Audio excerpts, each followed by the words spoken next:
Kadrinasse jõuad sa, siis jääma pead siia hetkeks peatuma. Sa vaata, kus sinetamas silmapiir, seal ongi see kuulus neer. Sa vaata, kus sinetamas silmapiir, seal ongi see kuulus neeruti.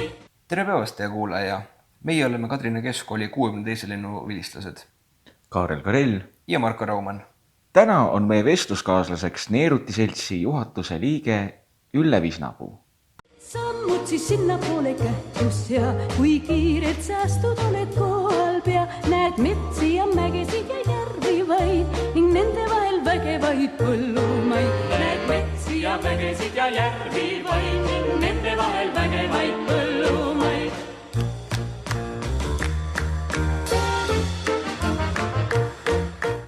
Tere! Tere! Te olete pärit Tapalt. Rääkige oma vanematest. Minu vanemad olid pärit Oepalu külast. Nad olid naabrilapsed ja võib-olla see on väga tähtis. Minu ema oli suurperes pärit. 8 last kasvasid täisealiseks, aga isa oli üksik poeg. Ja nad olid talutöödega seotud. Ja siis isa sai krundi Tapale, ehitas sinna kõigepealt pesuköögiks, nimetasime seda pesuköögi. Ja kui mina sain 2-aastaseks, siis olime juba oma majas. Nii et selles mõttes olen ma kasvanud Tapal. Ainult, et sinna maale käinud kogu aeg. Ja kuna minu vanemad olid samast külast, siis kui emaga käisime talgutel, siis ma olin väga hoitud laps, sest ma olin nagu selle küla laps, keda sellel ajal oli juba külas vähe. Ja autolahkaasundega ka räägiti, mis mulle on väga tänulik pagas olnud, kui ma nüüd pärandkultuurigi tegin, et näiteks seal räägiti isa talust, et Rumma Kukki oli teistmoodi kirenud, mingisugune rikkusega seoses laul oli olnud. Aga ema oli siis sealt suurperest, eks ole, kus elati tagasihoidlikumalt. Et olen kõike kuulnud, näinud, saanud. Te nüüd mainisite seda Tapa pesukööki. Jah. Mida see endast kujutas? See oli selline, teine pool oli välja ehitamata ja see oli siuke tubaköök. Pliit oli keskel ja seal siis olime minu elu eas 1,5 aastat.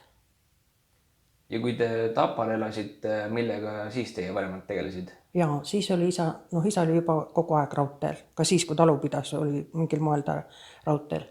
Ja ema oli, kui mina sain 2-aastaseks, läks leivatehasesse tööle, enne seda pidas kodus loomi ja käis müüs piima ja minul ainult üks piima, mis asi see on, piimapotoon. Ja mina ilusti vähehaaval sõin seda piimapotooni ja ema sai ilusti piimat ära jagatud. Vaat kui korralikud olid lapsed ikka. Ja siis, kui see Tapa leivatehas tuli, siis minu lapsepõlv tegelikult väga palju, see oligi seal vanasti oli see vist võimalik või mina ei tea, või lihtsalt vanemad võtsid mind kaasa. Need tädid olid kõik minu tädid seal ja onud ja kõik need reisid, mis sealt tehti, kõik olid, mina käisin kaasas ja mina mäletan palju nendest reisidest. Aga see Eesti läbisõitmine algas sealt. Sel aastal möödus Tapal siis 100 aastat linnastaatuse saamisest. Nagu me teame, on Tapa selline 2-keelne linn. Milline see keskkond oli, kus te üles kasvasite? Esiteks oli nii, et meie linnaosa ehk siis Põhjapool raudteed oli sealt Valgõja tänavalt alates eesti keele, sest seal olid eramajad ja niisugust jama ei olnud, et venekeelne oleks sinna oma mugavustega korteritest ära tulnud. Teine asi oli see, et koolist koju, kodunud kooli, trenni tagasi, ega ma palju linna peale puutunud kokku. Ja siis, kui veel sellest rääkida, siis kui klassikaaslased ütlesid, et lähevad koju, siis ma vaatasin, et lähevad sinna kuskile mingisuguse mitmekorruselisse mingisuguse aukus, ei ole ju kodu. Et nüüd ma olen tänu selle mõtlemise eest eluaeg elanud ainult korteritest. Et need võivad ka kodud olla. Aga tähendab, seal oli Eesti keskkond, eks ole, aga nii kui sa linna peale läksid, nii sa enam eesti keelega ei pruukinud hakkama saada. Oli poode, kus sa said linna eesti keelega hakkama, oli poode, kus võisid oma vorstijupist ilma jääda, kui ei osanud õigesti ja ilusti vene keeles küsida. Kas teil oli oma kodulinnas ka sõjaväelastega kokkupuuteid? Jah, oli küll. Noh, mitmel moel. Üks asi oli see, et olid need sõjaväelaste naised. 2 nendest olid meie vene keele õpetajad, noh, kes muhkugi eesti keelest aru ei saanud, õppisid võõrkeelt. Ja minu vene keel piirduski pikka aega minu esimese vene keele õpetaja õpetaja Neidekuga, kes need algtõed andis ja sealt siis millalgi andis edasi minna. Aga veel on kogemus, et tegelikult ikkagi need ohvitserid olid sellised soliidsemad. Aga samal ajal need krunnidega naisterahvad seal, need olid ka tihtipeale seotud selle sõjaväe asjadega, aga need ei olnud väga sümpaatsed. No rääkimata raudteel venelastest. Kahjuks on nii. Aga siis meie sõjalise õpetaja, tema jättis väga sümpaatse mulje ja kui räägitakse 5. kolonnist, siis muidugi jah, et tema jäi ka Eestisse peale seda vabadust. Mina ei usu, et tema kuulub 5. kolonni. Tema oli kuidagi väga hoidis meid ja oli kuidagi eestimeelne ja siis teine niisugune lähem kogemus on seal meie kandis oli üüril üks Valgevenest pärit ohvitser, kes siis, millest alates ma hakkasin aru saama, et vene keel ei tähenda venelast, vaid vene keelseid on eri rahvuseid, eks ole. Ja siis just tema läks koju pulmi pidama, sellepärast, et mitte mingil juhul ei lubatud tal kedagi venekeelset venelast võtta, vaid pidi minema Valgevene naise järgi. Et niisugused väiksed kokkupuuded olid, ega siis koolilapsel ei olnud ju midagi enamat. Tapal seal sõjaväelinnaku kõrval on ka siis vana lennuväli ja on räägitud ka sellest, et seda lennukikütust ikka sinna maapõue siis ka läks. Kuidas puhta veega Tapal oli? No see lennukikütuse värk on fakt. Et see selline asi, et neid kütusid asju kanti maha, eks ole, et näidata oma töötunde ja nii edasi, see oli ju levinud teda. Ja näiteks, mina alasin hoopis teisel pool, aga Valge jõkke tuli see läbi nende alusvee soonte tuli välja. Nii et endise hüdroelektrijaama koha peal olid need püüdjad täiesti, sest sealt tuli sealt need tõusuallikatest tulid välja. Ja mina seda ei tea, miks meil vesi halb oli, küllap see sama jama, igatahes ema aastaid, värava taga oli putsikud ja kõik oma pesud ja majapidamise selle veega, mis siis sealt tuli, toimetas. See hullugu oli. Tapalt siis läksite edasi Tartusse, Eesti Põllumajandusakadeemiasse, kus õppisite metsandust. Kuidas te üldse metsanduseni jõudsite? Ega hästi ei teagi. Hästi enam ei mäleta. Aga ma arvan, et üht asja ma teadsin, et ma ei taha lauatagust tööd. Nii tark ma juba olin selleks ajaks. Või natuke enne seda juba. Et seda ma teadsin.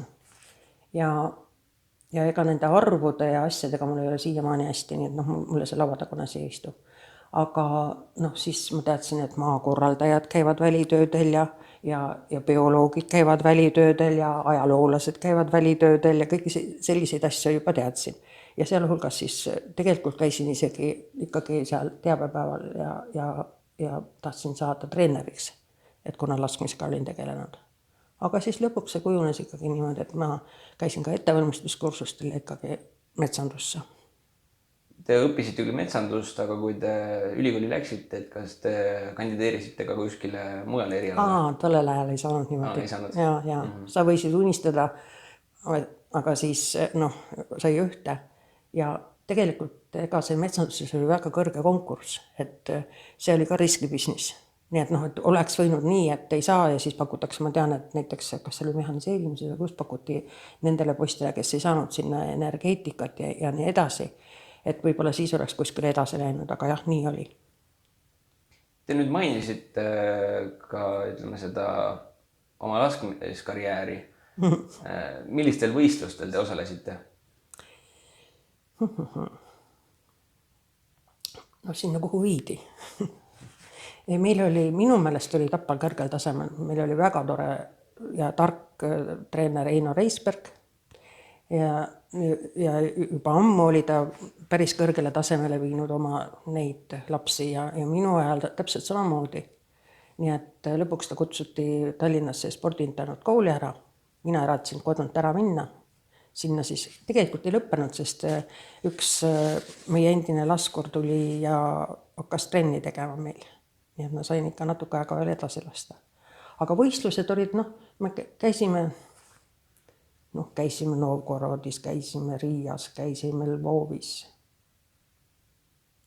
Praegu ei tule rohkem meelde. Nii et me nagu mööda Venemaad ka käisime. Aga põhimõtteliselt ikkagi oli need Eesti meistrivõistlused ja taolised. Ja kuidas teil seal läks? No tegelikult pagana röövlid viisid mul medalid minema. Need olid mul maamajas. Ma ei tea, mis nad nendega tegid. Aga ma ikka sain neid medaleid, jah. Ja siis sellest, nii et mul on esimene järk on paberitega, aga siis see meistri mingisugune asi, sealt ei mul puudu. Ma ei mäleta, kuidas seal oli, et kas see oli nüüd kalendriaasta või jookseva aasta, tuli ma mitu korda täita seda normi, et saada, mul jäi jälle puudu ja siis juba lõppes see aeg otsa, nii et jah. Aga ei, sellest ei ole midagi. Mulle väga see meeldis ja see tiitel ei olnudki tähtis, Tulles tagasi korraks teie, ütleme, selle ülikooli perioodi juurde, ma eeldan, et te olite siis ühiselamus. Jah. Kuidas teil, ütleme, läbisaamine teiste majakaaslastega oli? See oli võrratu elu. ja meil oli ka inimesi, kes olid erakates. Ega need olid kadedad küll. See oli ikka väga vahva elu. Ma nii hindasin seda.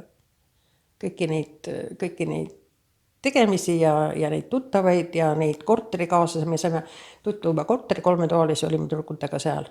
Me olime pisikeses, sellises ruumis olime 3-kesi. Mahtusime ilusti ära. Ja. On teil võib-olla mõni selline huvitav sündmus ka meeles, mis kas toimus ühiselamus või majakaaslastega? Ei hakka. Tore oli. Ja minnes nüüd, ütleme, metsanduse suunas, kui mõelda sellele, et metsandus on aastakümnete jooksul muutunud, kuidas te võtaks selle kokku? Kuidas see muutunud on? Jaa, hea meelega teen seda. Sellepärast, et meie õppisime looduskaitset ja metsamajandamist. Ja see kuidagi sai oma vahel läbi. Oli looduskaitset, mida hiljem suurte väärtuste tõttu, siis vormistada, aladeks. Ja samal ajal kasvatati metsa üles. Nüüd on see kuidagi jõudnud sinnamaani, et see sama puit, mida kui meie alustasime, kasvatati veel, jõudis, raieikka ja nüüd on jama lahti, Kuigi ma tahan veel ikkagi ütelda, et on ju faktid, et ainuüksi see on juba fakt, et 20. aastaga võrreldes on meie metsa pindala suurenenud tiba üle 2 korraks, või üle 2-kordseks. Aga vähe sellest, enne seda oli juba väga palju ära raiutud, selle piirituse rajamisega, talude üles ehitamisega ja nii edasi. Ja nüüd see raievanus on kulmineerunud, aga seda üldse ei taheta teada. See on nii loogiline asi, aga sellist ei taheta üldse kuulda. See on fakt, et ta nii on. Ja tänu sellele, et näiteks saadi aru, et kõik puud hakkavad haiguseid külge võtma, kui nad on vanad, nii nagu inimesed, Siis, et kui kuusk on väga viljakal maal ja väga jõudselt on kasvanud, siis tema nõrgeneb, hakkab kiiremini haiguseid külge võtma, lubati rinnast diameetrid hakata raiuma. Minu meelest täiesti normaalne. Seepärast, et mida hõredam see puit on, seda paremini saavad sinna kollid ligi, ja nüüd oleks suures pahanduses, et miks diameetri järgi raiet on lubatud. Ei saa mina sellest murest aru. Ja just nimelt see ongi muutunud, et täna, kui meie lõpetasime, siis oligi see probleem, et niisugust lageraie ja ealist metsa ei olnudki jäänud nendest endistest aegadest.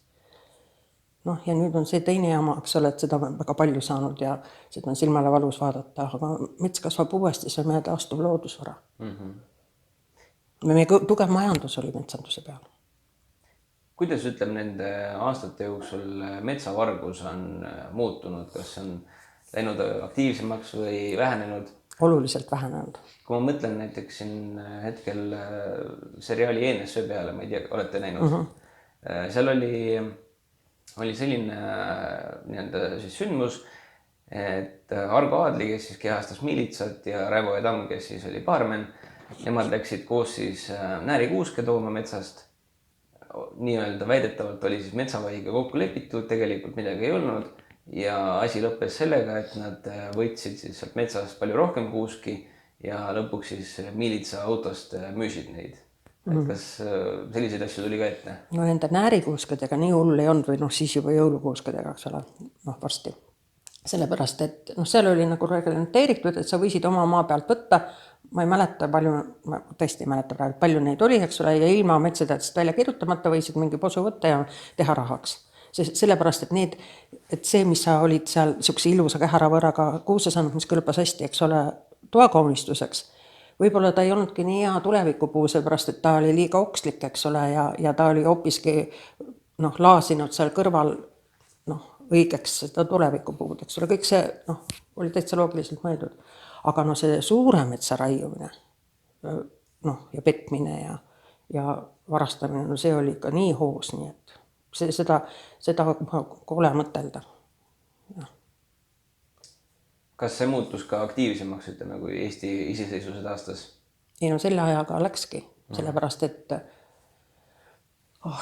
tendents oli üldiselt niimoodi veel, see ei puutu Argusesse, see oli veel niimoodi, et need, kes olid taluseadusega saanud talud võõrastel maadel, see oli nagu kirjutamata reegel, need raiuti ära. Nad olid saanud küpsuseks, need raiuti ära. Need, kes olid oma endistel maadel taluseadusega, need metsad jäivad alles. No see on üks asi. Aga teine asi on see, et kas Varguse kohta oli, eks ole? Jah. Et ega mindi ikkagi sellisesse heasse metsa, mitte mingisuguseid kaikaid käidud raiumas.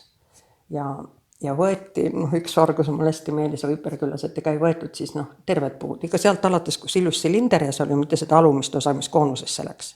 Ja kohtus raiuvad ütlesid, et silg oli haige, et ei saanud nii madalale kummarduda. Ja siis ikkagi see, et kuidas meie inspektorid saavad nagu riielda mingil vabariiklikul koosolekul, et kuidas meil ikka nii palju Argus siin on, meil ja Kagu-Eestis ja et mis see siis nüüd olgu. Ja siis meie inspektor Uno Luht tuli, et sõitsime sealt läbi ja vaatasime, kes see neid redelipuid tahabki raiuda, kõik tulevad ikka siia, kes on ikka, kui korra juba oled metsas ja vargil, eks ole, et siis saad ikka täie kooma. Et see oli väga hoogs, jah. Mind on ennast viidud, kõik ilusti kaart ja kõik olid ja lähen kohale, riigimets. Neil oli kõik ilusti lipsudega tähistatud ja võltsitud need metsateadised, sest omal ajal oli nagu raskem tuvastada, kas sul on õiged või valed, eks ole, ja jõudsin niimoodi hoopis riigimetsa. Kui te nüüd mõtlete metsanduse peale, milline on metsanduse tulevik teie silmis?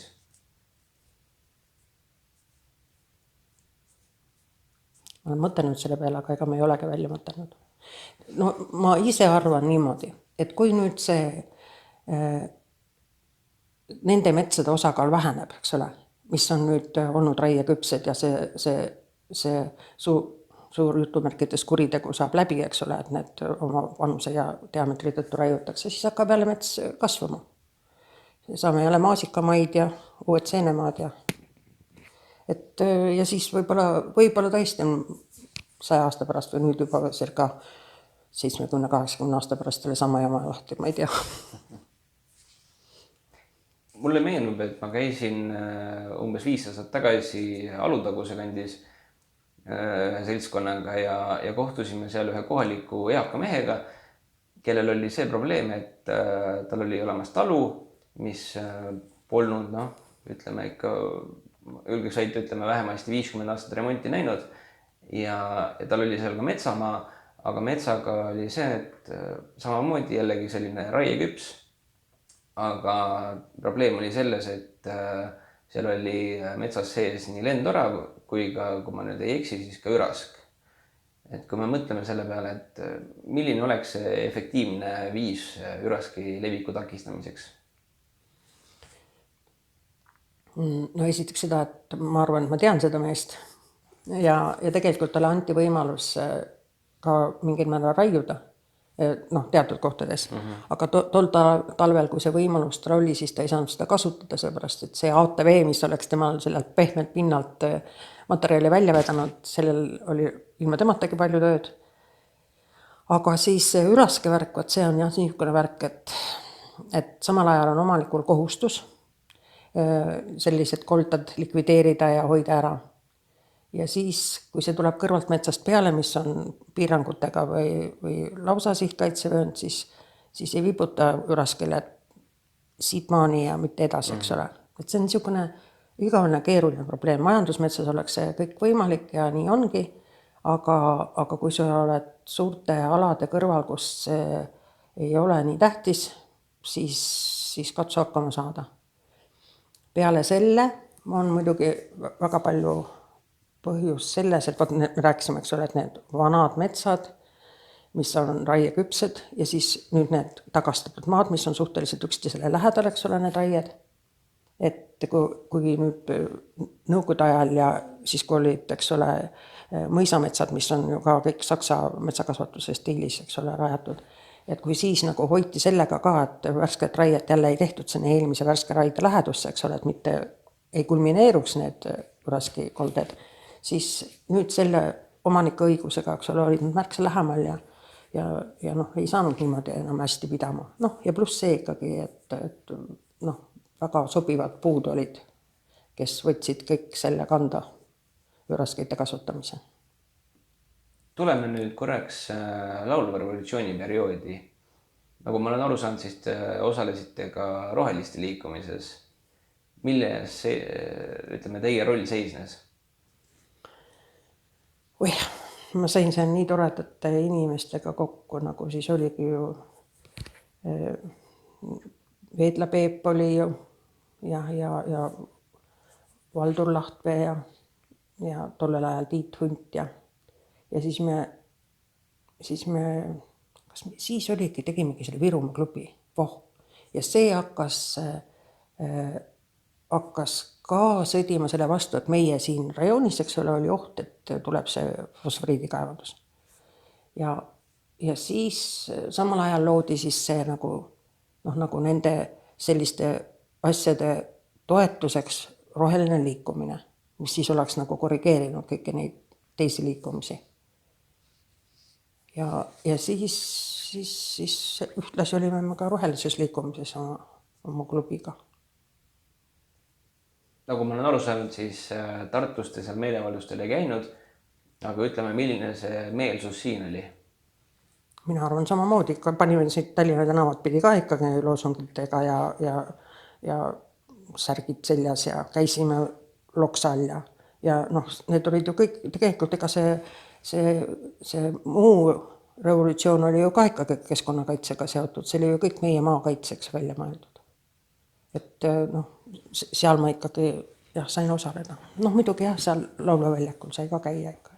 Kas teil endal oli ka see kuulus kollane fosforiidisõja särk? Ei, mul oli roheline. Roheline. Või oli ta kollane? Oli küll mingisugune. Minu teada oli kollane, aga ma võin eksida praegu. Jah, ei ole kaua näinud. Nagu siin jutuks tuli see fosforiidi kaevandamine, et hiljuti siin, võtame ka lähiaastatel on see väga aktuaalne olnud ja hiljuti siis ilmus teade, et selle kaevandamine siiski ennast ära ei tasu, et ka tänapäeval. Ütleme, kui te mõtlete nüüd sellele fosforiidisõja perioodile ja kaasajale, kuidas ütleme, suhtumine on fosforiidi kaevandamises rahva poolt muutunud? Ma arvan, et tollel ajal oli lisaks sellele, et meil olid ju seal Maardus ja seal oli tohutu augud juba sees, eks ole. Et oli lisaks sellele oli ju teadmine, eks ole, et tohutu tööliskond tuuakse, kellele taas antakse mugavustega korterid ja nii edasi, eks ole, ja rahva segamiseks hea asi. Muide, ma tahtsin ütelda veel seda, et 86. käisin Kamtšatkal matkal ja seal oli suur plagud igal pool aedade peal, tulge Baltikasse ehitama saate uue korteri. Ja peaks ikka puru loll olema, kui nende hüüdlausete peale ei tule, eks ole. nii et need inimesed meelitati niimoodi, sihuke rahvaste segamine ilmselt käis. Ja ma mõtlen, et meil endal ju seda fosforit nii väga vaja ei olnud. Me oleme palju, eks ole, selle vahepeal ja üles alla käimine, me saame selle kätte. Muidugi mingil määral on tarvis toetust. Aga seda oli võib-olla vaja poliitiliselt, võib-olla siis jah, et lihtsalt riigist oleks midagi välja viia. Siiamaani väidetakse, et meil on kõige suuremad Euroopa varud ja nüüd tuleb välja, et neid ei tasu kaevandada. Varud võivad olla kuskil, aga... Just. Aga muide, fosforit. Fosforiiti, need on kaks eri asja. Okei, aga fosforit saab kätte, fosforiidist saadakse ju ka fosforväetiseid. Et saab ka nendest heitvetest, käimlatest ja nii edasi. Ja see ongi ju meie probleem, miks me peaksime koos selle fosforiga laskma ta kuskile minema. Et see tuleks üles korjata sealt. Ja peagi auke tegema. Kallis on see kindlasti, aga kas ta on kallim summa summarum kui augu maasse tegemine?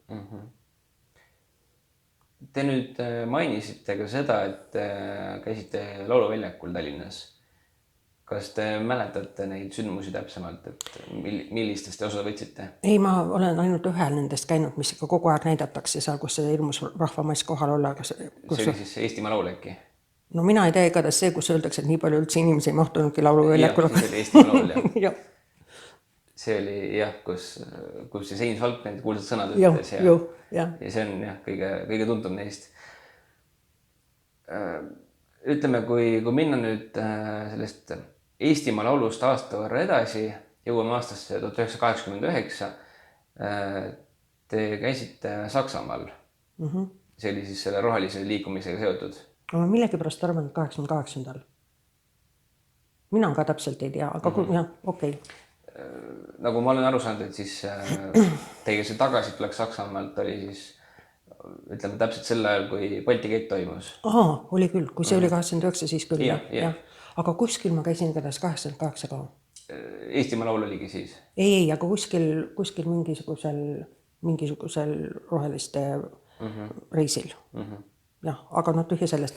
Jaa, see oli küll niimoodi, et see oli maasõprade laager minu meelest oli seal Oringenis Kölni, nagu Kölni lähedal. 20 minutit Kölni raudteega ja tegelikult 60 kilomeetrit Kölnist, eks ole. See oli meie jaoks ikkagi selline asi, et siin ikka ei jõudnud kuskil selle ajaga, eks ole.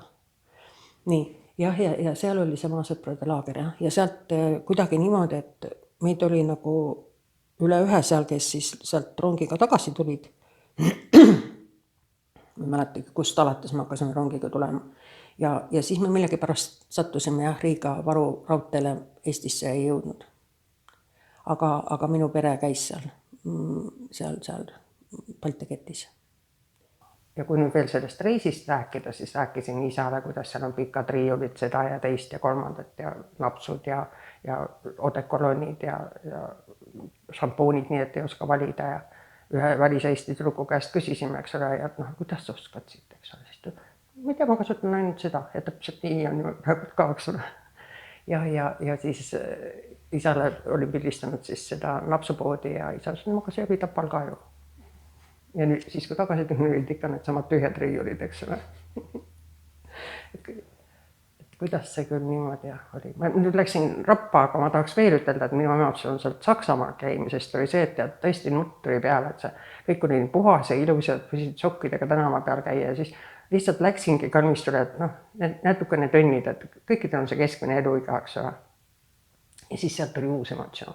Seal oli, meil on ka kalmistud kõik saksa kultuuriga. Olingi nagu kodus kohe. Kuulates seda lugu Saksamaast, ma eeldan, et see oli siis teie esimene välisreis? Ega ma ei tea, kas see oli esimene. Sest me tõesti rohelise liikumisega saime nagu liikumaks. Käisin Rootsis enne. Väga tore kohtumine oli selle sama Rootsi reisiga. Ma tõesti niimoodi daatumid ei oska ütelda, oli enne või pärast. Šotimaal käisime kindlasti 91. aastal. Rootsis oli enne seda. Aga ühesõnaga, Rootsis oli siuke tore kohtumine seal. Lõunas on see mingi sadam, mida ma praegu ütelda ei oska, mis oli Taani. ja seal me olime vana Vene Volgaga, mees oli mul taastanud selle Vene Volga ja ühed inimesed tulid meie juurde, et kas te olete Venemaalt. Ja noh, see oli ikka ränk, eks ole, Venemaalt. Me oleme Eestist, meil on Eesti number. Kas te olete eestlased? Ja siis sealt peale hakkasime eesti keelt rääkima ja teate, kes need olid? Need olid sellest perest, kes siin jaama juures seda poodi pidasid. B-tähega, mis need on? Paldrid. Paldrid. Ütlesid, et minge vaadake, me eelmine suvi käisime Eestis, isegi see nimi paistab veel sealt krohvi alt välja. Läksime, vaatasime, paistis ja võt siuke kohtumine nüüd iga sadamas on üks eestlane, eks ole. Kui ütleme rääkida natuke laiemalt ka sellest Saksamaast ja aastast 1989, mõned kuud pärast siis Balti ketti langes Berliini müür. Kuidas see müüri langemine siin kajastatud oli? Ja kuidas te sellest kuulsite? Jaa, kuidas, seda ma ei mäleta, aga ei, no kõike. No esiteks, vaata, üks asi on see, et vaatad televiisorist, teine asi on see, et kui sa oled nagu kuskil seal sõrvapidi olnud, siis sa oled hoopis tähelepanelikum. Ei, loomulikult ja kogud need, kõik need sündmused ja nii palju kui kätte tuli ja kõik sai ikka kõrva taha pandud, aga tänaseks päevaks ei ole väga asjaline enam täpsemalt kommenteerima. Kas te mäletate ka, ütleme, kui te nägite neid sündmusi Berliinis müüri langemisest, kas te mõtlesite ka, et võib-olla punavõim võtab midagi ette või oli selline vabaduse tunne ikkagi? See on nii uskumatu, et sellel ajal täiesti oli selline tunne. Veel natukene enne seda ma nii hästi mäletan, siin Võidupoe ees Illar Allaste õega rääkisime. Ja tema oli surmkindel, et me saame iseseisvaks. Mina ettevaatlikult veel ütlesin talle, et võib-olla me saaksime ikka majanduslikku iseseisvus, et muidu tulevad need Vene tankid ja sõidavad meist üle, et kas me päris iseseisvaks saame. Ma ei olnud siis veel nii julge, aga sellel ajal me istusime kuidagi, abikaasa tuli ka kuidagi mingi jalgrattaretkega, me olime isegi koos ja meid väliseestlased kutsusid Düsseldorfi õhtust sööma ja pakkusid meile võimalust, et me võime ka sinna jääda, kui me väga tahame. Meil ei tekkinud üldse mõtet. Kuidagi kogu aeg on siuke tunne, et ainult paremaks saab minna. Mingid siukest, kusjuures kodus isegi minu isa oli emale ütelnud, et eks me vist peame lapse viima piiri äärde, et küllap nad tagasi ei tule. Ja seda enam, et me jäime tibakene hiljaks, mina jäin, eks ole, sinna toppama ja siis nad arvasid niimoodi. Aga endal küll siukest tunnet enam ei tulnud. Mis siis, et letid olid tühjad, kuidagi see vaimsus oli nii, et.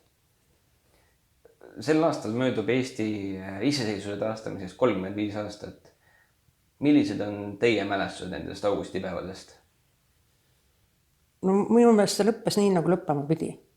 Et ma tean küll, et meie kandist isegi läksid mehed, eks ole, et Tallinnasse ja vajadusele, et on vaja abi. Aga minul oli kogu aeg siuke tunne, et see jama lõppeb ainult Võiduga. Ma ei tea, jumalin naiivne ka, aga millegi pärast mul ei olnud sellist hirmu, et see ei saa head lõppu. Ja nii oligi. Kas te olete mõelnud ka sellele, et kui see augustiputš oleks Moskvas ära jäänud, oleks laulev revolutsioon ja kõik see teema, oleks niimoodi sujuvalt ühel hetkel jõudnud sinna iseseisvuseni, aga kui augustiputši poleks olnud, kui kaua, Nõukogude võim oleks veel kestnud? Siinkohal tuleb mul ikka ja jälle meelde see, kui ema taoliste situatsioonide kohta ütleb, et kes teab, millele see hea on. Ja see oli ilmselt hea. See oli siukene mobiliseeriv asi. Tulles nüüd, ajas natuke edasi ja siia kanti, nagu ma olen aru saanud, siis Neeruti seltsi esimene rattaretk toimus 2005. aastal. Kus see mõte üldse tekkis, et sellist asja teha, et kas sellisele rohelise liikumisega seotud? Mina arvan, et see ei ole nii. Me tegime ühepäevaseid juba varem ja tegime tegelikult, ma Enn Loikuga käisin reisidel ikka, ta organiseeris neid väljasõite ja käisime jalgsi retkedel ja see oli kõik märksa varem. Ja siis jalgratastega näiteks neid ühepäevaseid teha, see oli ainult 2005 lihtsalt. Ja 2005 lihtsalt, kuna ma sattusin sinna arenduskoja liidri arenduskotta ja seal oli seal hulgas üks meede, kus oleks saanud taoliseid asju teha ja neid kulusid katta, eks ole, nende rahadega, siis lihtsalt sealt peale läks selline pikem ja nagu kallimasi. Ja et inimesed saavad esiteks, eks ole, sportida ja siis kultuurilugu ja see läks sellepärast 2005 lahti. Kui keeruline, ütleme, on üldse sellist rattaretki korraldada? See on nii ja naa. Mis tundub keeruline, seepärast tuleb välja, et on väga lihtne. Keegi ei tea, et see oli keeruline. Mis tundub lihtne, seepärast tekib mingi jama, eks ole, ja muutub keeruliseks. See on nii nagu on.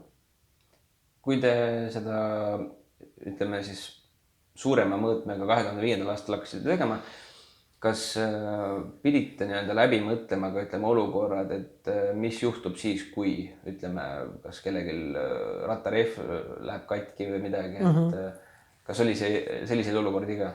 No põhiline oli see, et muidugi meil olid, eks ole, sellised igapäevased asjad kaasas, aga mitte midagi niisugust, nagu oli roheliste rattaretkel suured need, ma ei tea, majandite keevitumise, need autod ja mis kõik, eks ole. Et meil oli ikkagi suur vastutus osalejatel, et nad tuleksid terve rattaga ja teadmisega, et meil ei ole kohe võtta abi ja nii edasi. Ja kuidagi see on töötanud. Tulles nüüd natuke, minnes ajas tagasi, suvel 2020 oli siis, ütleme, koroonaperiood, aga toimus rattaretk Kadrina mineviku radadel. Kus see mõte tekkis, et kui varasemalt on olnud, siis ütleme, need rattaretked veidi kaugemas piirkonnas, aga just, et Kadrina mineviku radadel? Vaata neid ideid ju on, eks ole, ja siis oli paras aeg see ära teha. Ja pealegi oli Rakvere vald tuletanud mulle meelde, et ma tahtsin neid kunagi see Kihekonna piire kunagi väga näha ja teada.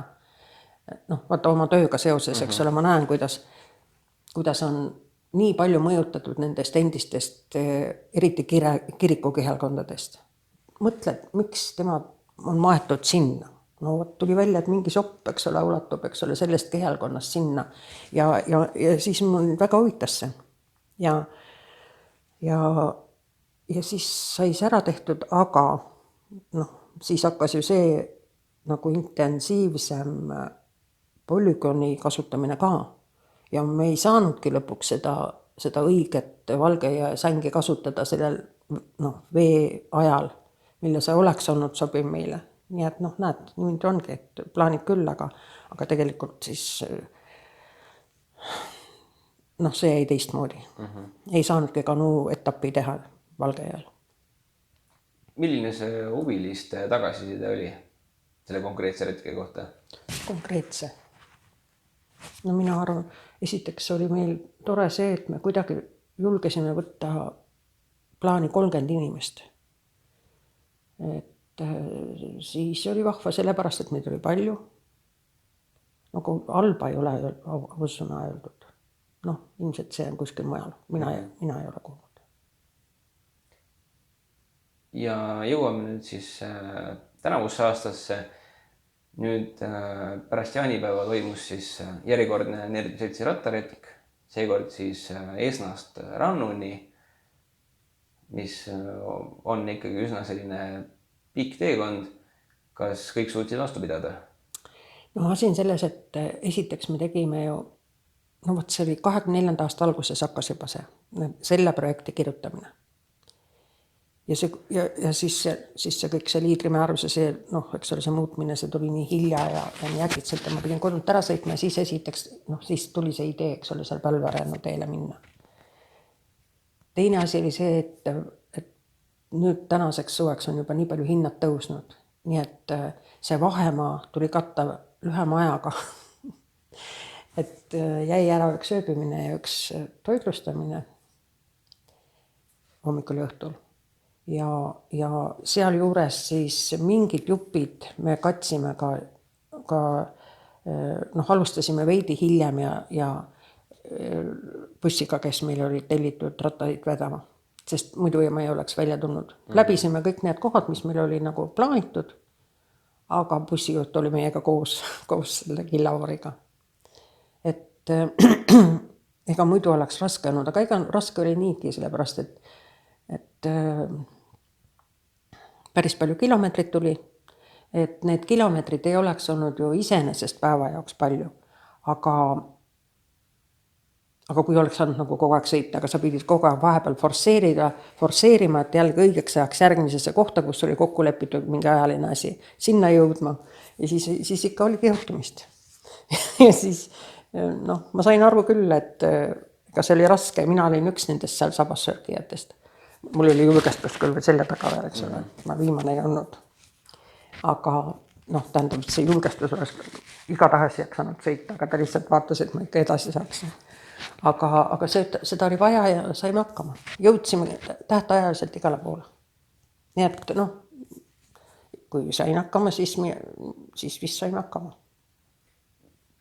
Milliseid vahejuhtumeid tänavusel hetkel juhtus? See ei ole tattoo siin. See on kukkumise jälg. Üks asja juhtus. Ja.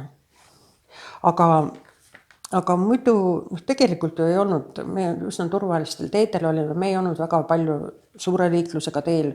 Üks etapp oli sealt Imavere poole minna Sadaverest, eks ole, mida me ei saanud vältida lihtsalt. Aga muidu me olime ikkagi sellistel vähese liiklusega teedel. Ja. Te käite ikkagi selle teekonna ise enne läbi? No mitte kõik. Mitte kõik. Näiteks ei läinud proovima sinna Adavere äärde. Ja kui varasemalt nagu sai rohkem läbi käidud, siis kuidagi nüüd on elutempo niimoodi läinud, et ega kõik ei saanud. Meeri käis mul mingisugused etapid seal vahepeal vaatamas ja kokkuleppeid sõlmimas ja Urve vist käis seal esimese päeva mingid asju, aga üldiselt ei jõua enam niimoodi. Jääb kodunt nagu kaugemale ka ja ei satu sinna niimoodi. Aga alati ei olegi see vajalik, sest ju tegelikult nii palju infot on tänaseks päevaks. Ja see eriti see palverännu tee on hästi ära kirjeldatud. See palverännu tee, rattaretk jõuab siis lõpuks Vastseliina välja? Jõuaks, kui liider ära ei lõppeks. Me peame hakkama midagi otsima. Ütleme nüüd, kui see Vastseliina jõuab kätte, mis oleks järgmine teekond, kus rattaretk toimuks? Ei tea. Põhiline on see, et ega me ei peagi seda tegelikult jätkama. Kui tuleb häid ideid, siis me võime igatahes kas vahepeal või üldse midagi muud teha. Et päris raske on tegelikult seda palverännu teed matkida, organiseerida kõik need transpordid ja veebimised. Et kas see nii vajalik ongi? Peale selle, et kui me ei leia uut võimalust rahastamiseks, siis see ei ole väga paljudele meist jõukohane rahaliselt kõike seda kinni maksta, kui meil ei ole kuskilt toetust tulemas. Nii et see liider selliste ettevõtmiste jaoks oli tohutu vajalik. Te olete 2019. aastast alates ka Naiskodukaitse liige. Miks te otsustasite üldse kodukaitsedega liituda?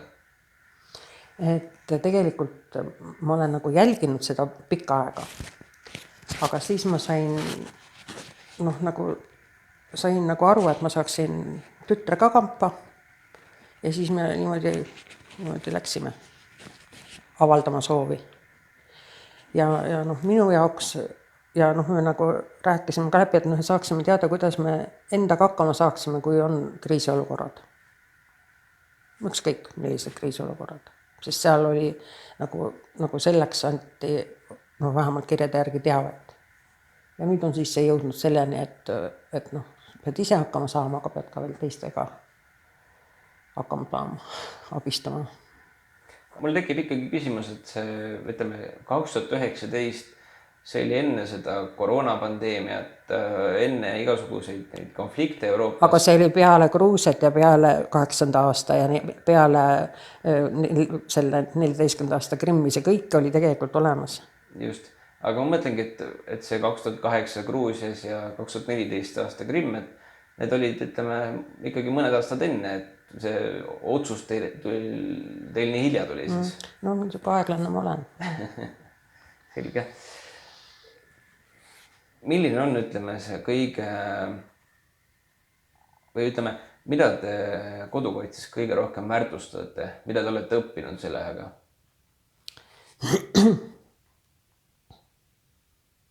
No esiteks on see vabatahtlik, eks ole. See tähendab seda, et kui ma ikka ei saa osaleda, siis ma ei saa osaleda. Noh, see 48 tundi kätte saada, see pole mingi probleem, kui sa vähegi tahad midagi teha. Ja need teadmised, mida ma olen saanud, ma tahaksin kindlasti minna nende meditsiini algõppekursustele tagasi, sest ma olen iga näpu kõikide tablettide ja verejooksude ja särkide värkidega, nii et ma tahaksin kindlasti sellest kindlust juurde saada. Või kuidas küsimus oli, et mida? Mida te väärtustate kodukaitse kõige rohkem? No vot, eks ole. Nüüd ma tean, mis tähendab see suurköögis toitlustamine, eks ole, et olen selle läbi teinud. Ja tegelikult ikkagi see meeskonnatöö ja mulle väga meeldib see, ma tegelikult kohe hakkasin mõtlema selle evakuatsiooni värgi peale, et seal on ikka palju vaja teada ja osata ja meil on õnneks meie maakonnas on võed, küll ma jään nüüd hätta nende perekonnanimedega, aga õed, kes veavad seda evakuatsioonirühma ikka väga tugevad ja ilmselt ka tänu nendele on see asi huvitav ja hea ja kasulik ja ma tunnen, et ma ikka ühte teist jagan, kui peaks midagi tulema. Kuigi palju ootamatusi tuleb uuesti on midagi jälle ringi mõeldud, aga vähemalt sul on mingi põhi, mille pealt, eks ole, seda oma peas ka ringi mõtelda. Siin viimastel aastatel on räägitud väga palju sellest kriisivalmidusest. Mis on, ütleme, see üks või mõni ütleme, asi, mis peaks igal inimesel olema kodus olemas? No tegelikult ikkagi umbes 3 asja. Muidugi tehnilised vahendid, eks ole. Et sul tegelikult peaks ikka hoidma kogu aeg telefoni laetud. On ju võimalik panna nii, et ta oleks optimaalselt laetud, eks ole.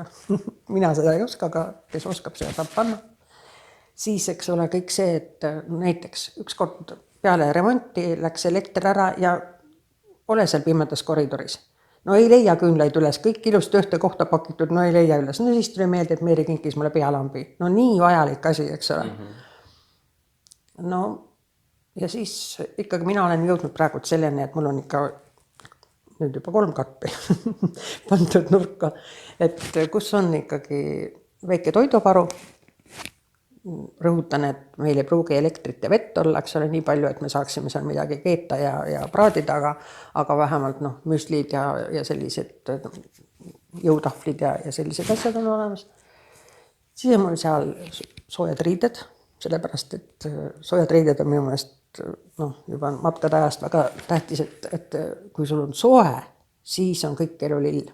Et kui sa lased, jääd magama seal, eks ole, veri hakkab aeglasemalt ringi käima ja siis kuskilt hakkab näpistama, siis on õudusunenägu, et peaasi, et soojad riided oleks ümber.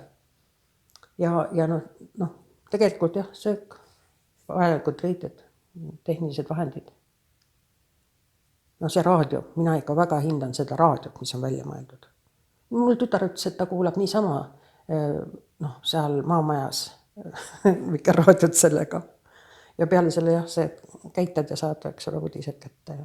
Ikka see komplekt, mis seal ole valmis on välja toodud. Sa ei pea ju seal kõike valima, kui sul ei sobi mõni asi või nii edasi, aga see juhib tähelepanu, eks ole, mida sul võib olla vaja. Ja ma jälle ei tea, kas ma vastan küsimusele, aga ma ütlen seda, et kui sul on selline valmisolek olemas, kas või elektrikatkestuseks, eks ole, mul see küünla näide. Või siis läheb küter rikki ja sa pead lihtsalt välja minema. Ja võib-olla sul esialgu ei ole kuskile maamajja kellegi juurde minna, eks ole, vaid sa pead kuskil vaatama hakkama saama. Rääkimata sellest koledast sõjast, eks ole. Et mõtle, kui sul on selline enesetunne, et sul on niimoodi need asjad olemas, et sa ei pea enam paanikasse minema ja sul on sealt nurgast võtta. Või siis vähemalt on see nimekiri, kus sa jooksed kokku neid asju. Kuigi öeldakse, et eks ole varjumise aeg on üsna väike, et siis enam ei jookse midagi kokku. Et see enesetunne on ju ka väga hea. sul ei pole kuigi elus nüüd vaja minna, annaks jumal. aga see, ja sealt vahetad asju, eks ole, võtad endale riidid, mis sul vaja on, võtad endale, vahetad müslid välja, noh ja nii edasi. See on see, mis minu meelest, ma ei tea, mis see küsimus oli. Ei oligi, ütleme, see kriisivalmidus, et mis peaks olema. Just see enesetunne minu meelest on. Aga loodame, et ütleme, sellist traagilist stsenaariumi ei tule. Täpselt. Jääb olemata. Et kindlasti neid elektrikatkestusi on olnud siin, ütleme, mitte ainult viimastel aastatel, vaid ka varasemalt, aga oleme suutnud siiski, ütleme, ilma suurema probleemita need ära nii-öelda. Ma tahan ütelda, et maapiirkondades on ju see ikkagi igapäevane ja meie ei tea sellest mitte midagi, kui pikalt see on. Ja need inimesed ongi valmis. Täpselt nii ongi. Aga meie siin sattume palju rohkem paanikasse ja tegelikult oleks põhjust valmis olla, sellepärast, et ka need lühikesed ajad vahel tunduvad väga pikad, eks ole, ja pigem olla nendeks valmis. Et ma ütleksin selle peale, et nendes ekstreemsetes tingimustes olevad inimesed on juba iseenesest valmis. Elu on õpetanud. Ja loodame, et siis selliseid asju ei tule ja loodetavasti siis rattaretk jõuab ühel hetkel Vasseliinani, et meie poolt nael kummi. Ja kuhu tahes, pääsid raha saaks. Jah. Aitäh teile intervjuu eest ja aitäh. Kõik head. Aitäh.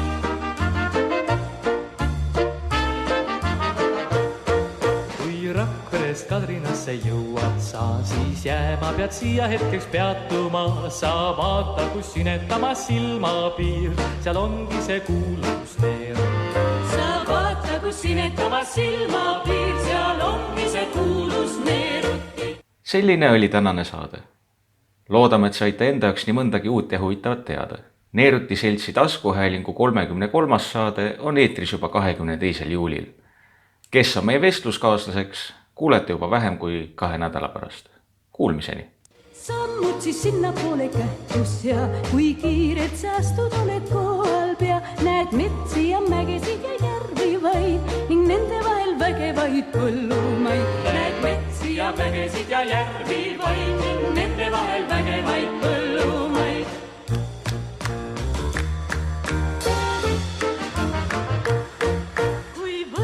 Raamatu, siis sealt sa loed, näe kündisin Kalevite kangem poeg.